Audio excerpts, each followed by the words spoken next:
சாதத்துக்கு 1/4 கிலோ தக்காளி இந்த மாதிரி அரைச்சி வச்சுக்கணும். நறுக்கி தாளிக்க வேணாம், அரைச்சி வச்சுக்கலாம். வெங்காயம் 3 வெங்காயம், மல்லி புதினா, இஞ்சி பூண்டு இந்த மாதிரி அரைச்சி வச்சுக்கணும். அது 1 ஸ்பூன் போட்டால் போதும். இதில் நிறையா இருக்குது, 1 ஸ்பூன் போட்டால் போதும். பச்சை மிளகா வேணால் போட்டுக்கலாம், நாங்கள் மிளகாத்தூள் தான் பிடிக்கும் போட்டுக்கோம். பட்டை கிராம்பு ஏலக்காய் தாளிச்சுக்கலாம். ஆனால் இப்போ பொடி போடுறோம் நாங்கள். நெய் கொஞ்சம், ஆயில் ரீஃபண்ட் ஆயில் இந்த அளவு 2 ஸ்பூன் ஊற்றிக்கணும்.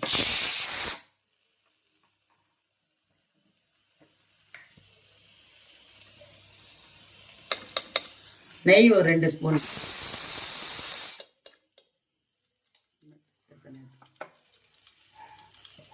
அமைச்சிட்டேன். 1/4 படி அரிசிக்கு இந்த ஜாமான் 5 தக்காளி, 3 வெங்காயம், மல்லி புதினா, இதில் 1 ஸ்பூன் இஞ்சி பூண்டு, 2 ஸ்பூன் ஆயில், வெங்காயம் தாளிக்க. வெங்காயம் நல்லா வதங்கணும், இந்த அளவுக்கு நல்லா வதங்கணும். மல்லி புதினாவை போட்டணும். பச்சை மிளகாய் வேணும்னா போட்டுக்கலாம், வேணுங்கிறவங்களுக்கு.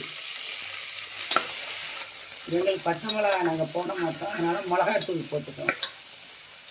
அரிசி புழுங்கல் அரிசியிலையும் செய்யலாம், துளசி அரிசின்னு கடையில் கேட்டால் தருவாங்க, துளசி அரிசியிலையும் செய்யலாம், எதில் வேணாலும் செய்யலாம்.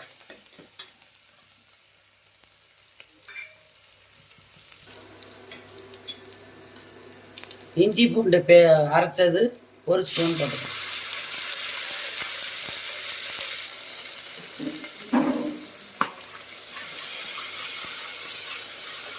இப்போ தக்காளியை ஊற்றணும்.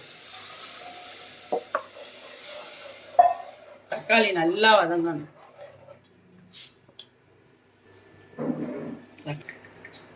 பட்டை கிராம்பு ஏலக்காய் 1/2 ஸ்பூன் போட்டால் போதும். ஏன்னா 1/4 கிலோ அரிசி தான், 1/4 படி அரிசிக்கு. உரப்பு நல்லவங்களுக்கு நிறையா போட்டுக்கலாம். உரப்பு எங்களுக்கு இந்த அளவு போதும். உரப்பு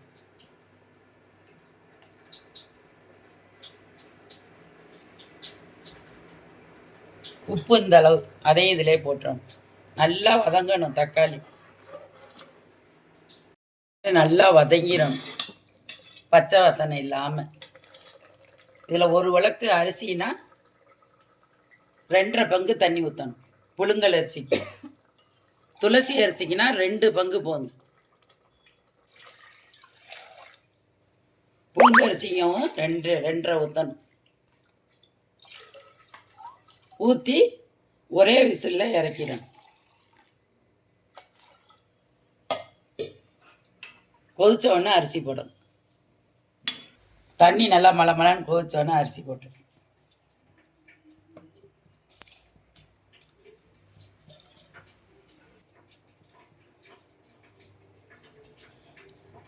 லெமன் கொஞ்சோண்டு ஊற்றணும். எவ்வளோதுக்கு தேவையோ அவ்வளோதுக்கு ஊற்றிக்கணும். கொஞ்சம் அரிசினா கொஞ்சமாக ஊற்றிக்கணும். தண்ணி இருக்கையில் அரிசி பாதி வெந்துடும். இப்போ குக்கர் மூடியை போட்டுறணும்.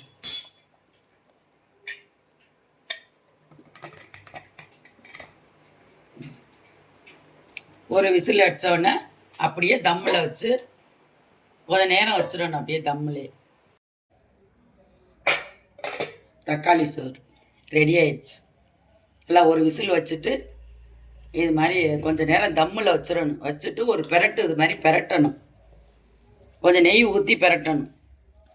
கொஞ்சம் நெய் ஊற்றி பெரட்டிட்டு மூடி வச்சுட்டு சாப்பிட வேண்டியது. இந்த வீடியோ பிடிச்சிருந்துச்சுன்னா லைக் பண்ணுங்கள், ஷேர் பண்ணுங்கள், சப்ஸ்கிரைப் பண்ணுங்கள்.